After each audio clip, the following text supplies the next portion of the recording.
Donald Trump is often described as many things. A billionaire, a brand, a risk-taker, a showman. But here's the real question almost nobody answers clearly.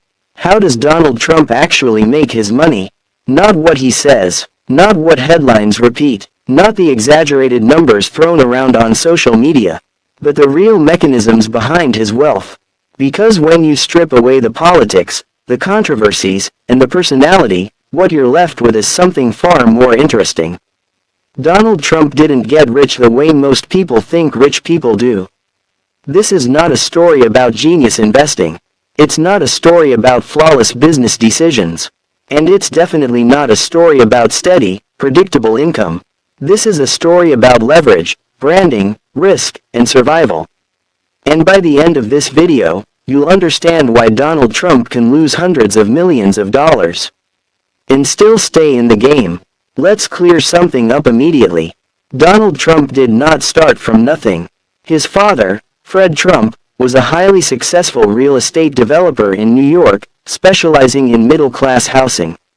Long before Donald became a public figure, Fred Trump had already built a real estate empire worth hundreds of millions in today's dollars. Donald grew up inside that world. He learned real estate at the dinner table. He learned leverage before he learned humility. And most importantly, he learned this rule early. Greater than, control assets you don't fully own, using other people's money. When Donald Trump officially entered the family business, he didn't inherit a fortune outright. What he inherited was something far more powerful: access to capital, credibility with banks, and a safety net. That alone placed him miles ahead of the average entrepreneur. Trump's core wealth engine has always been real estate, but not just any real estate. Donald Trump focused on high visibility, high status properties, luxury hotels, office towers, iconic locations, buildings that carried prestige. His strategy wasn't to own the most buildings. It was to own the most noticeable ones. Trump Tower in Manhattan is a perfect example. The building wasn't just real estate. It was a symbol, a marketing tool, a physical advertisement for the Trump name. And here's where psychology comes in. People don't pay premium prices for square footage. They pay for status and perception.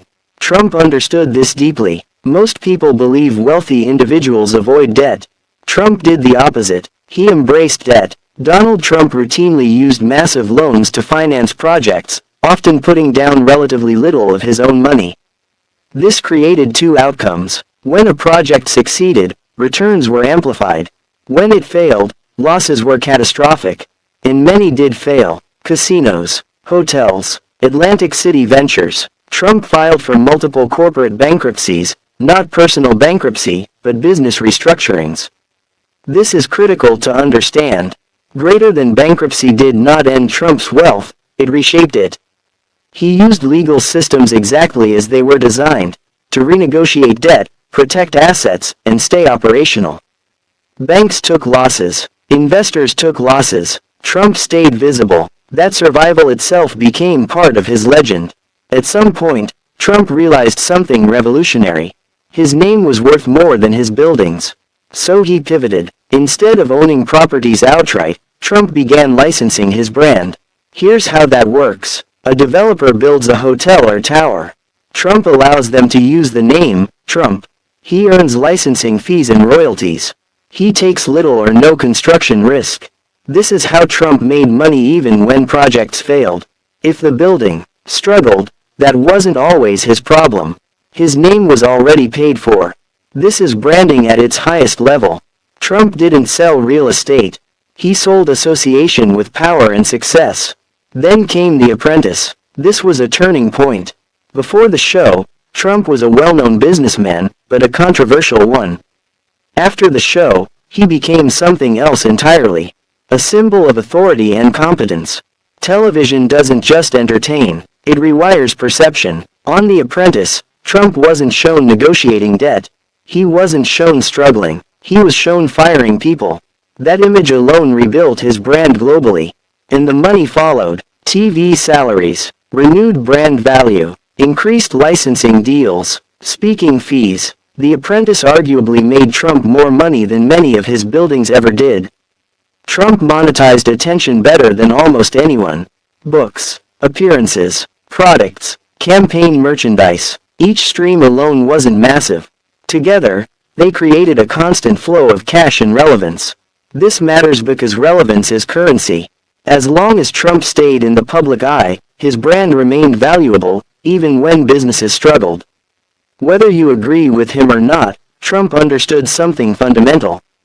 Attention compounds. Political involvement multiplied, media exposure, brand loyalty, fundraising power, merchandise sales. Politics didn't replace his business model. It amplified it. Supporters didn't just vote. They bought, they donated, they promoted. Critics talked about him non-stop, which also helped.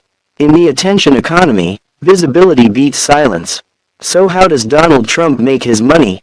Not through perfection, not through safe strategies, not through steady income. He makes money through leverage, brand dominance, risk tolerance, media mastery, survival. Trump's wealth isn't clean or simple. It's volatile, public, psychological, and that's the real lesson. Donald Trump isn't just a businessman. He's a case study in how modern wealth is built, not by avoiding chaos, but by controlling the narrative inside it. Whether you admire him or criticize him, one thing is undeniable.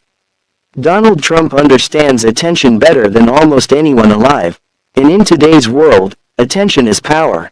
If you want more deep dive documentaries like this, subscribe to Documentaries Home, because the most important stories are never as simple as they seem.